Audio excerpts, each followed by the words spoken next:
చెప్పండి, ఇబ్బంది ఏంటి? ఏం కాలే. ఎందుకు వచ్చారో చెప్పండి. నీకు తెలియదా ఏమైందో? అరే నాకెట్లా తెలుస్తుంది మీకేమైందో? మరి నన్ను కూడా అడగక ఏమైంది. అరే మేడం, నేనేం నీ బాయ్ ఫ్రెండ్ నాకెట్లా తెలుస్తుంది నీ బాధ? నువ్వు చెప్తేనే కదా నాకు అర్థమవుతుంది. అరువు, నువ్వు కూడా అరువు నా మీదనే. అందరు నా మీదనే అరుస్తారు. సరే సరే సారీ అరవను, చెప్పండి ఏమైంది మీ ప్రాబ్లం చెప్పండి. నాతో మాట్లాడకపో. అరే మేడం, నా దగ్గర టైం లేదు, నేను వేరే పేషెంట్స్ ని కూడా చూడాలా. అంతేలే, నా కోసం ఎక్కడ టైం ఉంటది. అరే ఓ మేడం, నువ్వు ప్రాబ్లం చెప్పండి, నేను ట్రీట్మెంట్ ఎడికెళ్ళి ఇవ్వాలా నీకు? ప్రాబ్లమ్స్ అన్ని నాకే ఉన్నాయిలే. అరే ప్రాబ్లం ఏంటి? నేనే పెద్ద ప్రాబ్లం. అదైతే కనిపిస్తుంది. ఏమన్నావు? ఏం లేదు. ఏదో ఒకరోజు చనిపోతాలే, ఆ రోజు నా వాల్యూ తెలుస్తుంది. అరే ఓ ఏమన్నా పాగాలు ఉన్నావా ఏంది? నీకు అంత ప్రాబ్లం అవుతుందంటే ట్రీట్మెంట్ చేయకు, వదిలే నన్ను. అరే మేడం, నేను డాక్టర్ని, పేషెంట్స్ ఇట్లా వదిలేలేను. నాకు చెప్పాలని లేదు. నీకెందుకు చెప్పాలని లేదు?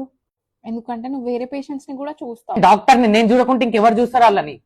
చూసావా చూసావా, మళ్ళీ అరుస్తున్నావు. అరే సరే సరే, ఇంకే పేషెంట్ ని చూడ నేను. పక్కానా? పక్కా. నా మీదొట్టి? నీ మీద ఒట్టు. సరే. సరే ఇప్పుడు చెప్పండి మీ ప్రాబ్లం ఏంటి? ప్రాబ్లం ఏం లేదు. అరే మరి ఇక్కడికి ఎందుకు వచ్చినావు? వెళ్ళు, ఇంటికి వెళ్ళు. నీకు అసలు నా మీద ప్రేమనే లేదు. ఇంకోసారి అడగచ్చు కదా ఏమైంది అని. సరే బుజ్జి బంగారం, నాన్న కన్నా ఏమైంది చెప్పు నాన్న. ఏం అవ్వలే. యమ్ము.